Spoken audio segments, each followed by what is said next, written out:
아멘. 영원토록 주의 품에 거하고 또 주와 함께 동행하는 우리 모두가 되시기를 간절히 축원합니다. 꽤 시청률이 높은 것으로 알려진 한 방송사에서 지난 9일과 10일 이틀에 걸쳐서 코로나 재확산과 관련된 긴급 토론을 가졌습니다. 그런데 그 첫날의 제목이 제 눈길을 끌었습니다. 집단 감염 진원지 논란의 교회, 이런 것이었습니다. 다음 날 토론 제목이 방역 불안, 시험대에 선 정부였습니다. 이제 국민들 안에 지금 정부의 방역에 대한 뭔가 모를 불안이 있다는 거죠. 이거 얼마나 심각하고 큰 주제입니까? 그런데 교회의 문제가 이 큰 주제보다도 앞서서 다루어지고 있으니까 그만큼 심각하게 다루어지고 있다는 거죠. 토론은 방송사 앵커가 사회를 보고 4명의 패널이 참여해서 진행되었습니다. 물론 4명 모두 각자의 입장이 차이가 있었죠. 그러나 크게 2개의 입장으로 갈렸습니다. 하나의 입장은 교회가 이번에 크게 잘못한 것이고 이번 기회를 교회 개혁의 계기로 삼아야 된다, 그런 것이었습니다. 소위 말하는 진보적 입장이죠. 다른 한 입장은 당연히 일정 부분 교회의 잘못을 인정하지만 교회에 대한 최근 정부의 태도는 지나치게 과도한 방법과 수준이 문제다 하는 겁니다. 이건 보수적인 입장이죠. 진보적 입장에선 두 분은 평소에도 날카롭게 교회 개혁을 주장해 오던 분들이었습니다. 그분들 입장에서는 코로나 사태를 통해서 드러나게 된 지금의 사태가 평소에 자기들이 주장해 오던 것을 확고하게 증명해 준다, 이렇게 확신하는 것 같았습니다. 보수적 입장에서 서서 토로한 분은 대형교회 목사님이셨고 평소에도 그렇게 과격한 것은 아니지만 보수적인 태도를 지니신 분이었습니다. 토론 내내 두 입장이 평행선을 달리는 것 같이 느껴졌습니다. 양쪽 얘기를 들어보면 다 설득력이 있어 보이는데 그렇게 교감을 나누는 게 이렇게 어려운 일이로구나 싶은 마음이 들었습니다. 그런데 이 토론에서 제가 주목해서 바라보게 된 분은 다른 한 분이었습니다. 이분은 텔레비전에 자주 등장하는 일반 시사평론가였습니다. 본인의 말에 의하면 자기는 신앙이 없는 사람이다. 그리고 평소에도 그래서 가급적 교회를 피해서 멀리 돌아가는 사람이다. 자기를 그렇게 소개하더라고요. 그러니까 이분의 얘기는 교회 안에서 전개되는 진보 보수 논쟁과는 아무런 상관도 없습니다. 순전히 시사 중심의 시선을 통해서 오늘의 현상을 분석하는 그런 입장이고 그런 이야기를 풀어냈습니다. 그런데 그는 아주 분명하게 보수적인 입장에 서 있는 목사님과 같은 의견을 가지고 교회를 적극 옹호하고 있었습니다. 교회의 잘못이 아주 없다고는 할 수 없지만 지나치게 과도해 보인다, 그게 그분의 주장이었습니다. 문제가 된 이들은 아주 극소수에 불과하지 않느냐. 그런데 그들의 문제점을 들어서 전체를 비난하는 게 과연 옳은 태도인지 의문이 든다, 그런 주장이었습니다. 불신자라고 하는 분을 통해서 이런 말을 듣게 되니까 제가 참 고마운 마음이 들더라고요. 9월 둘째 주일인 오늘은 교회 연합주일입니다. 한국 교회가 교회 연합주일을 지키게 된 것은 1976년부터의 일입니다. 그 해에 한국 기독교 교회 협의회는 9월 둘째 주일을 교회 연합주일로 정해서 지키자, 그렇게 제안했습니다. 한국 교회의 일치와 연합, 그리고 공동의 과제를 함께 수행해 나가기 위해서 함께 기도하고 한 마음으로 예배드리자, 그런 취지였죠. 이런 제안을 하게 된 것은 교회가 서로 너무나 다르기 때문입니다. 그 서로 다름을 받아들이고 인정할 때 일치와 연합이 가능해지는 겁니다. 교회가 이렇게 서로 다른 것은요, 그 구성원인 사람이 다르기 때문입니다. 결혼을 앞두고 있는 예비 부부를 만나게 되면 제가 꼭 묻습니다. 당신들 서로 싸운 적이 있느냐? 그렇게 묻지요. 하다못해 싸웠다기보다는 의견 충돌이라도 있었느냐? 그렇게 묻는 겁니다. 대부분 그렇다, 그렇게 대답하게 되죠. 그런데 아주 간혹, 그야말로 아주 간혹입니다. 자기들은 서로 너무나 잘 맞아서 싸운 기억이 없다, 싸울 일이 없다, 그렇게 자랑스럽게 대답하는 그런 쌍을 만나게 됩니다. 그러면 제가 아주 심각한 얼굴로 당신들은 지금이라도 밖에 나가서 싸우고 와라, 그래야 얘기를 더 진행할 수 있다, 그렇게 권하지요. 왜냐하면 그들은 스스로 속고 있는 겁니다. 아주 자기들이 잘 맞아서 싸움이 없다고 속고 있는 건데, 사실은 그런 게 아니라 지금 누군가가 누군가를 심각하게 억압하고 있는 중이거든요. 그래서 싸움이 안 나타나는 겁니다. 서로 뜨겁게 사랑하는 사람끼리도 다툼이 있습니다. 그 다툼은 서로의 다름 때문에 일어나는 겁니다. 생각이 다르고요, 내면의 의식이 다르고, 습관이 다르고, 삶의 지향점이 다른 겁니다. 이건 누가 틀리고 맞고의 문제가 아닙니다. 다른 거죠. 그 다름이 원인이 되어서 충돌로 나타나게 되는 게 다툼이거든요. 행복한 가정이라 할지라도 늘 다툼의 위기가 있는 겁니다. 이 위기를 잘 극복하기 위해서 필요한 게 이해와 사랑입니다. 여러분, 교회는 건물이 아니라 사람입니다. 교회의 구성원인 사람이 서로 다릅니다. 그러므로 자연적인 상태에서의 교회는 다툼이 있게 되어 있습니다. 작은 교회 공동체 안에서는 그것을 믿음의 바탕을 둔 사랑으로 극복하게 되죠.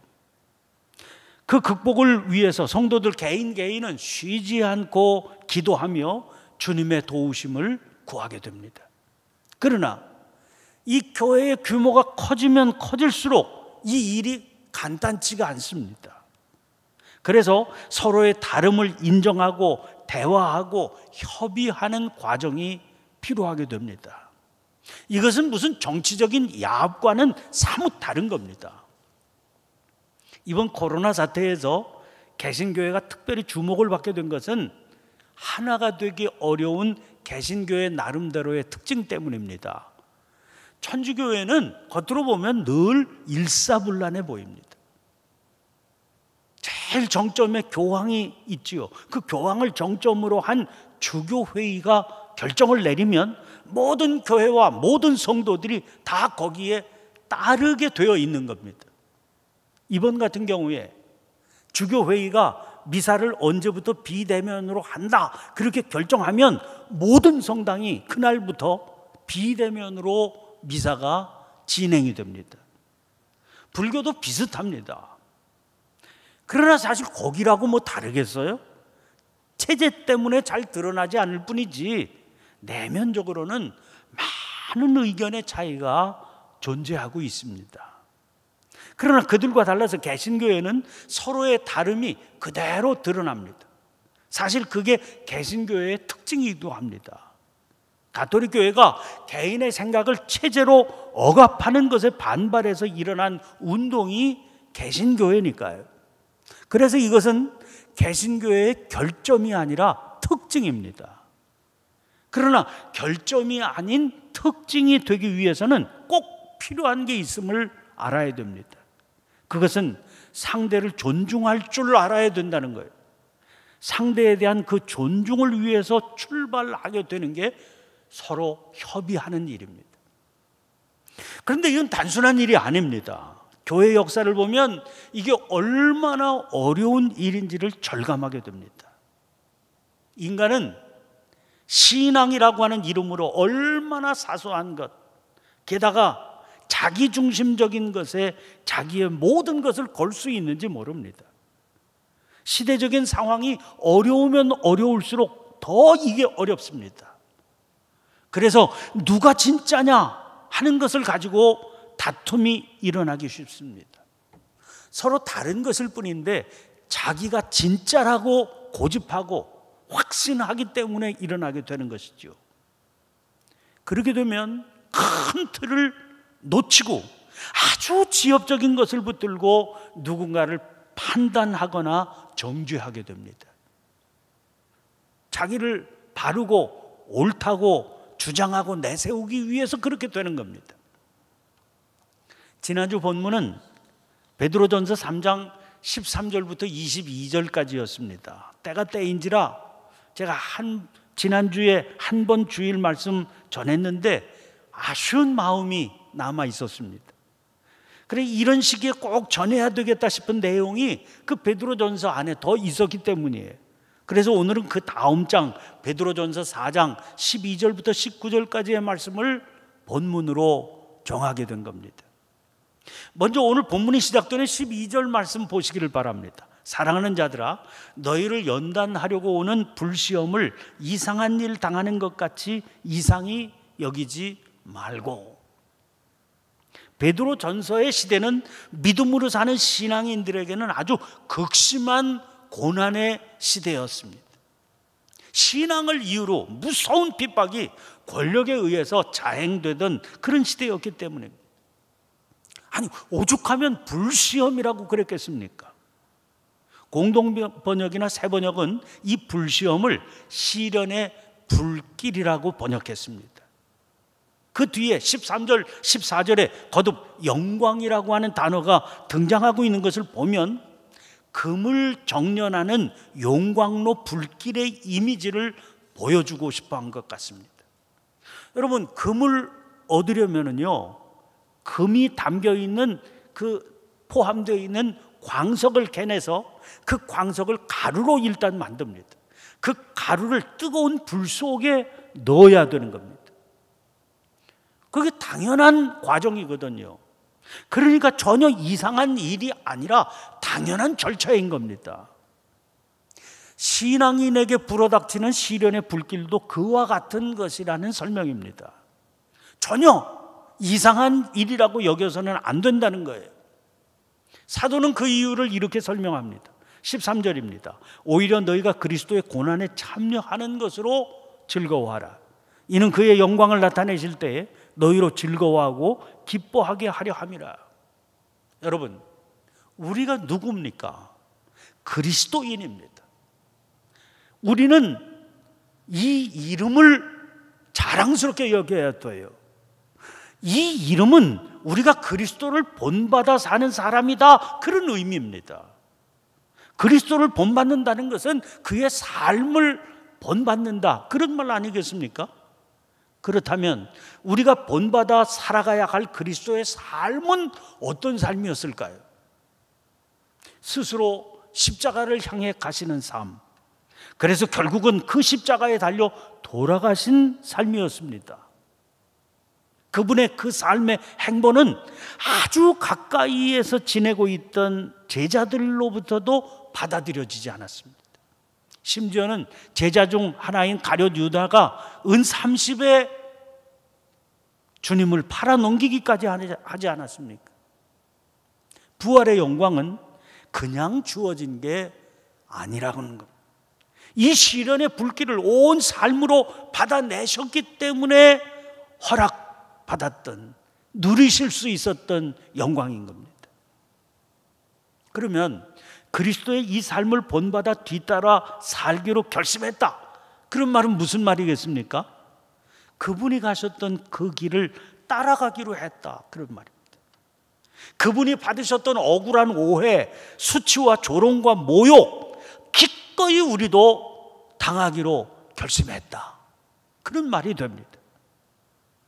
그분이 당하셨던 그 처절한 배반도 당연한 것으로 내가 짊어지기로 했다, 그런 의미입니다. 로마서 8장 16절부터 18절 말씀입니다. 성령이 친히 우리의 영과 더불어 우리가 하나님의 자녀인 것을 증언하시나니 자녀이면 또한 상속자 곧 하나님의 상속자요 그리스도와 함께한 상속자니 우리가 그와 함께 영광을 받기 위하여 고난도 함께 받아야 할 것이니라. 생각하건대 현재의 고난은 장차 우리에게 나타날 영광과 비교할 수 없도다. 현재 우리가 받는 고난은 장차 우리가 받게 될 영광의 증표가 된다는 겁니다. 그 영광은요, 지금 우리가 받고 있는 고난과는 비교가 되지 않는 영광인 겁니다. 그래서 우리는 그 영광이 나타나게 될 때 즐거워하고 기뻐하게 될 것입니다. 오늘 본문 14절 하반절도 보세요. 영광의 영, 곧 하나님의 영이 너희 위에 계심이라. 이것이 성령이 친히 우리의 영과 더불어 우리가 하나님의 자녀인 것을 증언해 주시는 증거입니다. 그러므로 우리가 진정 믿음의 비밀을 가진 그리스도이다. 그렇다면 고난은 기뻐해야 될 일입니다. 고난이야말로 우리가 장차 누리게 될 영광의 징표이기 때문인 겁니다.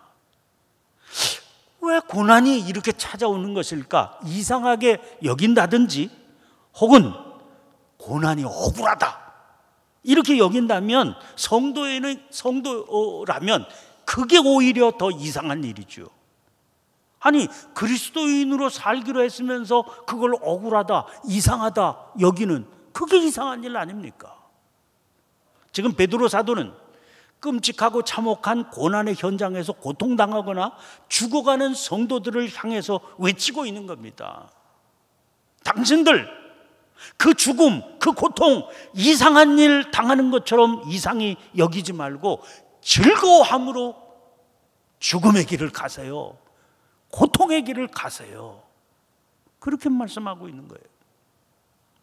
여기 등장하는 이상한이라고 하는 말은 헬라 말로 크세누라고 하는 단어입니다. 이 말은 생소하다 혹은 예기치 않게 닥쳐오는 이런 뜻이 있는 단어입니다.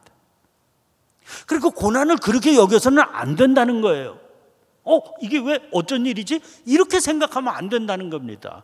당연하게 여겨야 된다는 거예요.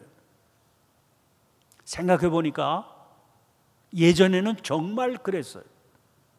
예수님 이름 때문에 고난당하는 게 아주 일반적이고 흔한 일이었습니다. 너무 흔하다 보니까 의례, 믿음의 길을 걸으려면 그래야 되는 것이려니 그렇게 생각했던 때가 있었습니다. 아주 먼 옛날도 아닙니다. 복음이 우리나라에 들어왔던 초창기에 믿음의 길에 들어섰던 우리 믿음의 조상들이 그랬습니다. 저 녀석들은 조상도 모르는 놈들이다. 손가락질 감수해야 됐습니다. 가까운 이들로부터 적대적인 시선, 따돌림 받아야 됐습니다. 특히 우리의 할머니, 어머니들이 가족들로부터 받아야 됐던 고초와 아픔의 이야기는 수도 없이 많지 않습니까? 이 말씀을 받으면서 제 경우를 한번 떠올려 봤어요. 교회를 다닌다는 이유로 학교에서 때로는 매를 맞아야 됐습니다. 특별히 신학교 가겠다고 결심했을 때 받았던 그런 조롱이나 핍박이 있었습니다. 군대 생활할 때는 억울한 대우와 비난을 감수해야 됐습니다. 아무 말도 못하고 억울한 손에 짊어져야 될 때 있었습니다. 그때는 그게 당연한 일로 여겨졌습니다. 뭐 억울하다거나 이상한 일 당한 것으로 여긴 적이 없어요. 예수 믿으니까 당연하지 이렇게 생각했습니다. 그러니까 그렇게 여겨지지가 않았으니까 억울합니다. 무슨 하소연하는 기도를 드렸던 기억이 별로 없어요. 주님 이겨내게 해 주십시오. 이겨낼 힘만 구했을 뿐입니다. 이제 와서 생각해 보니까 그 시절의 믿음이 어설프기는 했지만 가장 뜨거웠고 기도는 절실하지 않았나 싶은 생각이 듭니다. 그 뒤에 목회자가 되어서 살아가면서 이제 그런 핍박을 당하게 되는 일은 거의 사라졌습니다. 생각해 보니까 오히려 주님의 이름 때문에 사랑을 많이 받고 인정과 대우를 받는 때가 더 많았습니다. 그럼 뭐 때문일까요? 지금의 시점에서 보면 제가 창천교회 담임 목사라고 하는 이유 때문입니다. 아니, 이 큰 교회 담임 목사라는데 누가 깔보고 함부로 대하겠어요? 저만 그랬을까요? 교회가 자라고 성도들이 늘어가면서 우리 사회는 교회의 세력화를 인정하지 않을 수 없게 됐습니다.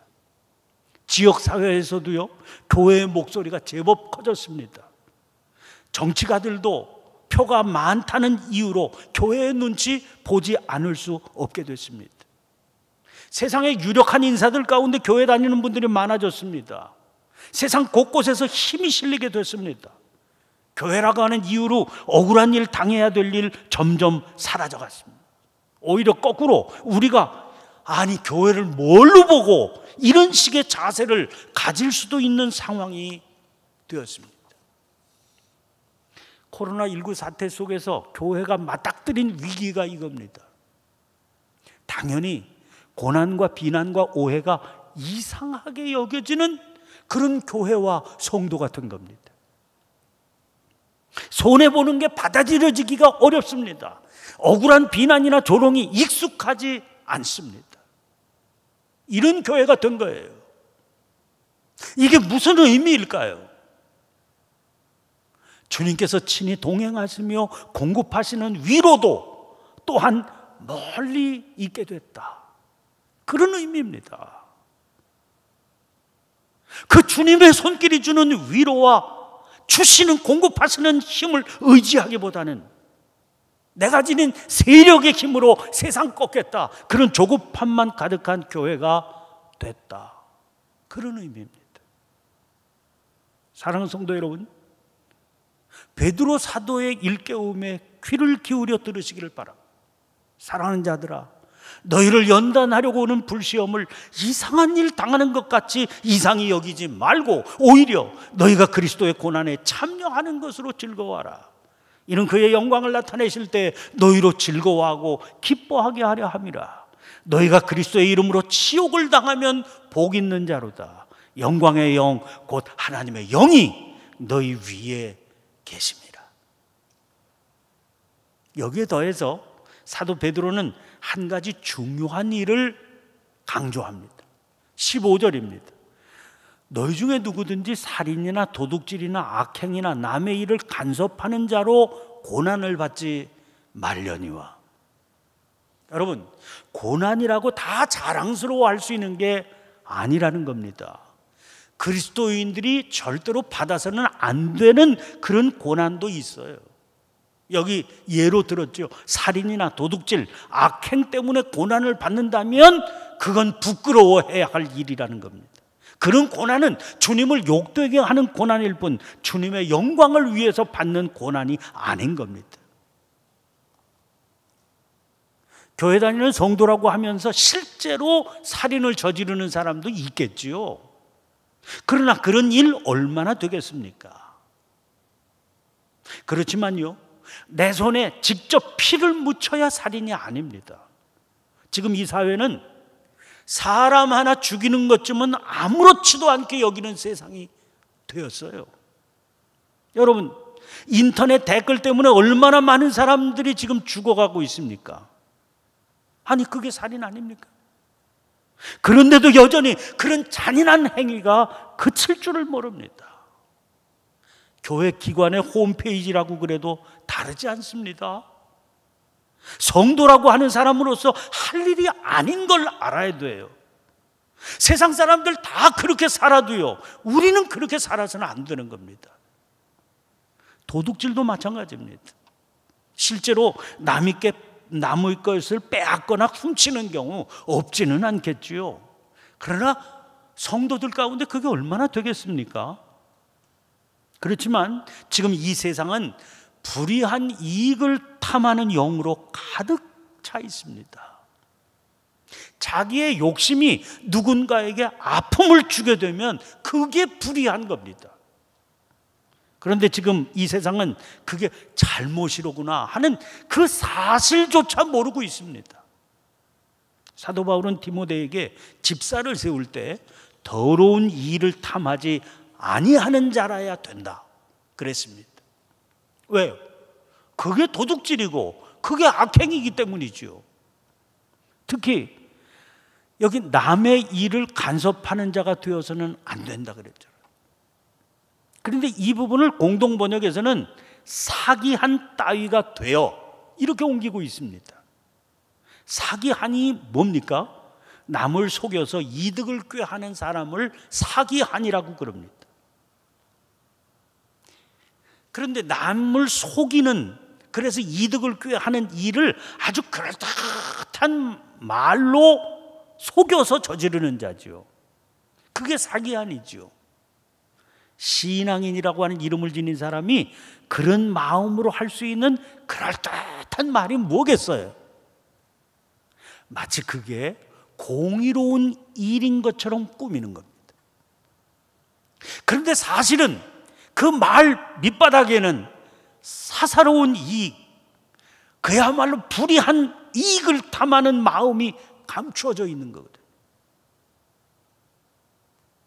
은혜로운 단어, 교회 중심적인 단어를 사용하는데 밑바탕에는 자기를 위해서 채우고 싶은 이익을 추구하는 마음이 깔려 있는 겁니다. 그래서 평화가 깨지게 돼요. 어지러움이 일어나게 됩니다. 여러분, 이런 일을 사람들이 알게 되어서 그 결과로 찾아온 고난이라고 그러면 그게 무슨 덕이 되겠습니까? 이건 세상에 지탄을 받게 될 일이지요. 그런데 우리의 모든 것을 아시며 보고 계시는 하나님께서 이런 세상의 지탄을 받을 일을 저지르는 걸 보며 가만히 계시겠습니까? 꾸짖지 않으시겠어요? 그러니까 우리가 마땅히 피해야 되고 경계해야 된다는 겁니다. 이제 베드로 사도는 때의 징조를 선언합니다. 17절 상반절입니다.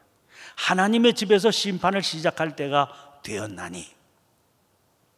에스겔서 9장 6절 하반절을 보면 하나님의 심판을 하나님께서 내 성소에서 시작할지니 그러셨습니다. 이유가 뭘까요? 하나님의 집인 성소가 그 시대를 일깨우는 양심의 바로미터가 되어야 되기 때문이에요. 이게 흔들리면 그 시대는 소망이 없는 겁니다. 그것을 알기 때문에 어떤 시대든 그 시대의 교회에 가혹한 잣대를 들이대는 법입니다. 아니, 그렇게 한다고 그래서 그게 억울해야 될 일입니까? 그게 이상하게 여겨져야 될 일입니까? 하나님의 말씀에 분명히 나와 있잖아요. 이 시대를 일깨우기 위해서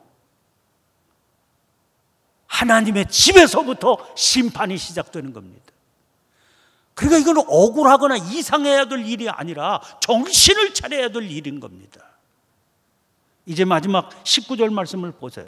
그러므로 하나님의 뜻대로 고난을 받는 자들은 또한 선을 행하는 가운데 그 영혼을 미쁘신 창조주께 의탁할지어다. 여러분, 세상이 우리를 어떻게 대하든 거기 매달리지 마세요. 그럴수록 오직 선을 행하는 일에 전념하시기를 바랍니다.